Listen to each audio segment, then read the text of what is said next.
everyone, and welcome to another movie of the week. And the movie of this week is The Grand Budapest Hotel. If this is your first time watching movie of the week, what I do is talk about a movie here. You guys can comment below your thoughts, and then at the end of every video I say the movie for next week. So if you haven't watched The Grand Budapest Hotel, watch it now.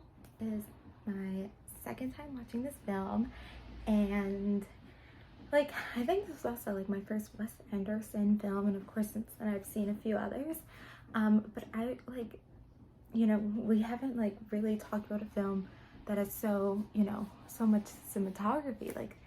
It's all about the cinematography of this film and mise-en-scène, and I'll go into that a little bit more because I think people don't really talk about mise-en-scène. They just kind of talk about the cinematography but don't realize what they're actually talking about is mise-en-scène. So I think it's really important to study all different kinds of filmmaking, and this is a filmmaking that goes a little bit outside the box.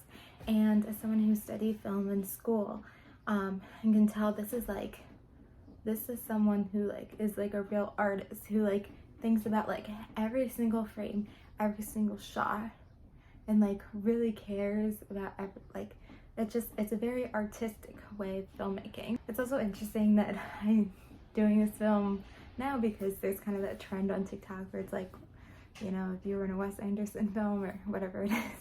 When you think about the actual story, which I'm someone who's more about story, so that kind of is a little bit on the downside, but when you think about the actual story, it's a pretty simple story. Done before, been done since this. And so it's not really the story that makes it that great, it's the way that he decided to tell the story, I guess. So there's been lots of the time when you break it down, the story, it's about this really rich woman who dies, and she leaves her heir, her estate, or whatever else to this guy who's not in the family, and then the family wants the estate for themselves, and so not all the time, but in this one they especially kill people and try to get try to show that there's a problem and that they actually should get the inheritance. This is kind of Knives Out when you think about it. In Knives Out, the guy dies and gives everything to Ana de Armas's character, and then all the family members are mad. So it's kind of the same story, it's just the way it's told is different. And I feel this has been done before. So I'm someone who's a little bit more about story, and so that's why I think that's the only negative thing I can say about Wes Anderson films. But in the end, I think until we have someone who, if I was able to direct a feature film like this and have the budget for this, I would have the story there and the cinematography amazing there.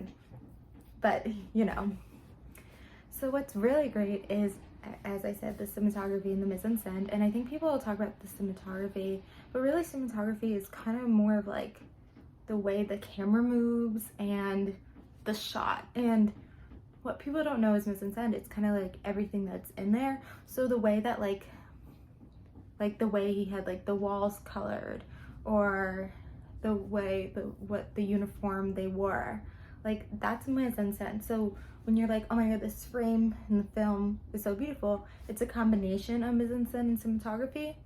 And people, I think, just think more that's cinematography, but what I thought was really great about the cinematography is the way that the camera moves. Sometimes it'll go this and then that, or it'd be zoom fast, zoom out, just kind of the way. It's just kind of because in this way, it's about a book that's written by a book, and it's just that thing. So it's kind of feels like you're kind of moving through a book, flipping a page in a way. But I think what's great about Wes Anderson movies is even though the story is not the greatest, you're watching the film, you're not looking away, because if you look away, you miss a piece of art. So it really engages the audience, and especially when I saw The French Dispatch, I was it's just beautiful. These films are beautiful to watch. So comment below your thoughts and feelings if you want to add anything about The Grand Budapest Hotel, if you're gonna attack me because I kind of talked a little bit negatively about the story, but I love Wes Anderson films and I'm excited to see more. And the movie for next week is Everything Everywhere All at Once from 2022. We had to do the Oscar winner, and I actually, when I came up with this list, it wasn't even nominated for an Oscar yet. So I know it would have been great if I did this movie closer to the Oscars, but I didn't know when I was creating this list. So comment below your thoughts for the Grand Budapest Hotel and watch everything, oh my god, everything, everywhere, all at once for next week. Thank you guys for watching, like, comment, subscribe, and bye.